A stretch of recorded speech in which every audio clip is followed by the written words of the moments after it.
Selamat mendengarkan podcast ini. Shalom saudaraku, salam sejahtera. Kebenaran hari ini berjudul kawasan rohani. Dalam Kejadian pasal 39 itu terdapat kisah mengenai pergumulan Yusuf menghadapi istri Potifar yang berhari-hari membujuk dia untuk berbuat dosa. Wanita seperti ini kalau zaman sekarang atau beberapa tahun lampau disebut tante girang. Ada satu kalimat yang diucapkan oleh Yusuf waktu itu ketika ia menghadapi bujukan Nyonya Potifar, dan itu menunjukkan bahwa Yusuf hidup di kawasan rohani. Orang yang hidup di kawasan rohani itu tidak bisa berbuat dosa lagi atau sukar berbuat dosa.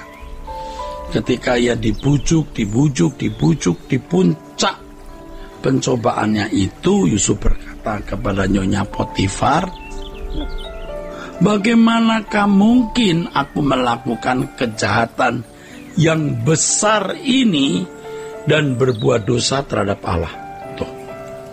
Kita tidak tahu secara detail kehidupan keseharian Yusuf, tetapi dari pengalaman hidupnya kita menemukan, saudaraku, bahwa Yusuf bersentuhan dengan Allah.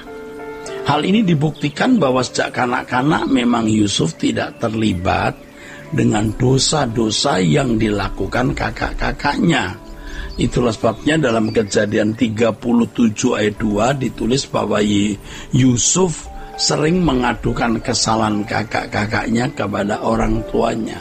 Dan hal ini menunjukkan bahwa Yusuf memiliki integritas untuk hidup di dalam kebenaran. Dia tidak ikut terlibat dalam dosa kakak-kakaknya, saudaraku. Dalam pergaulan dengan Allah, ketika Yusuf di dalam penjara, ia bisa menafsirkan mimpi pejabat minuman dan pejabat makanan Firaun.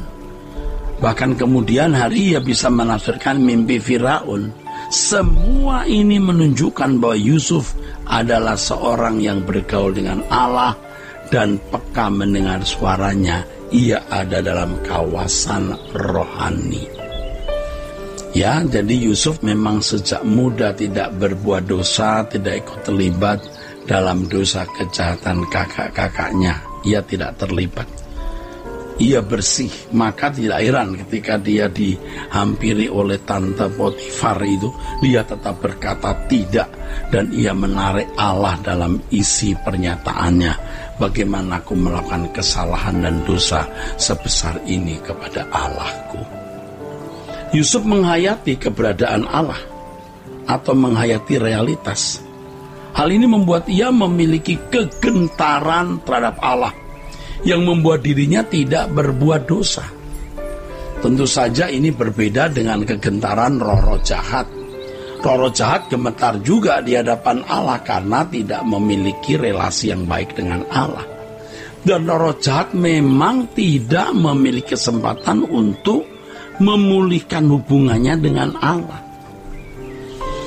Saudara, orang yang benar-benar memiliki perjumpaan atau pertemuan dengan Allah sehingga dapat memiliki hubungan interaksi interpersonal dengan Allah adalah pasti memiliki kegentaran akan Allah dalam seluruh perilakunya.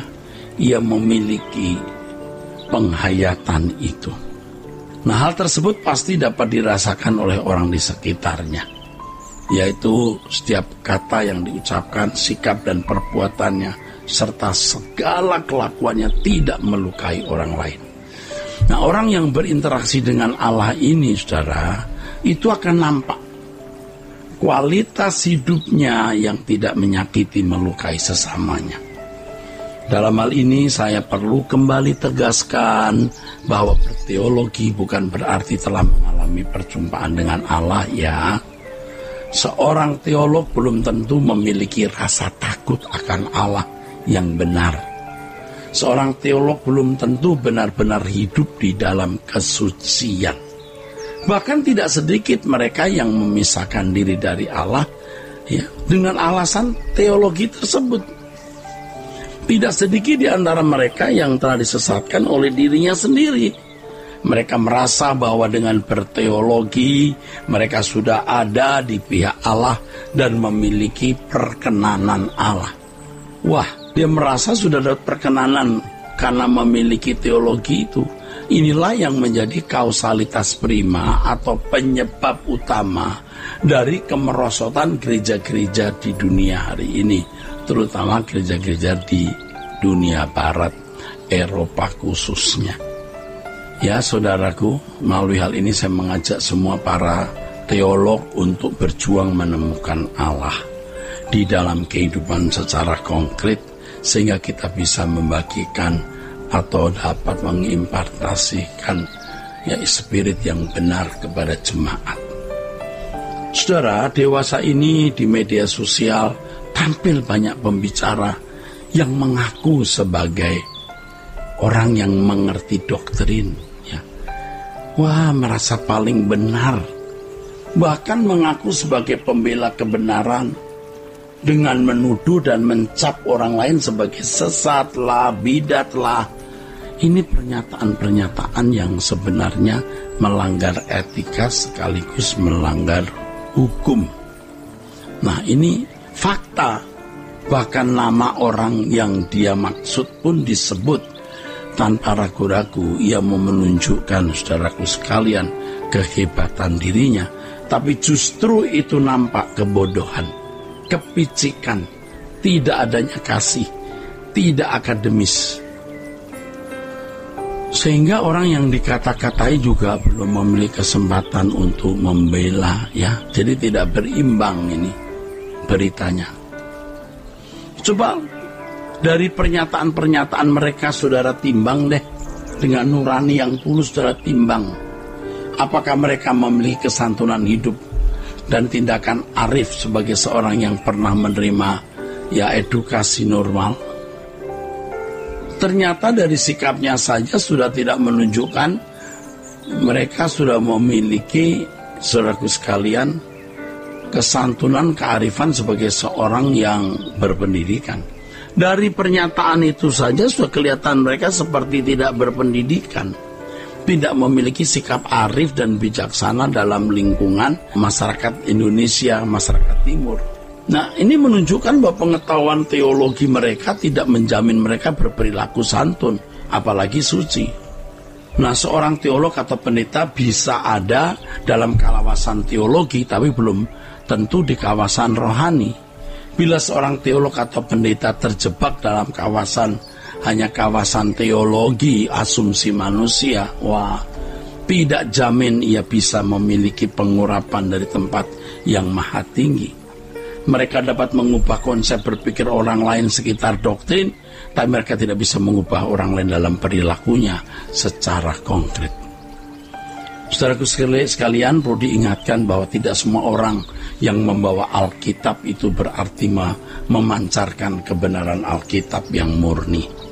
Belum tentu. Tidak semua orang yang berjabatan rohaniwan, pendeta, penginjil mengaku hamba Tuhan benar-benar hamba Tuhan. Dunia sudah gelap sekali, saudara.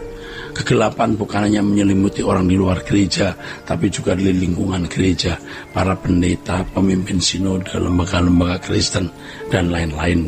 Ya, tentu kita tidak bermaksud menghakimi untuk menghukum mereka, tapi kita berdoa agar Tuhan menjaga dan memelihara mereka. Mereka tidak pernah, saudaraku, mengerti bagaimana menjadi utusan Kristus yang sejati, ya. Kenapa? Karena mereka merasa bahwa mereka sudah jadi orang baik-baik. Konsep mereka mengenai Tuhan sudah dianggap mewakili kualitas hidup rohani mereka.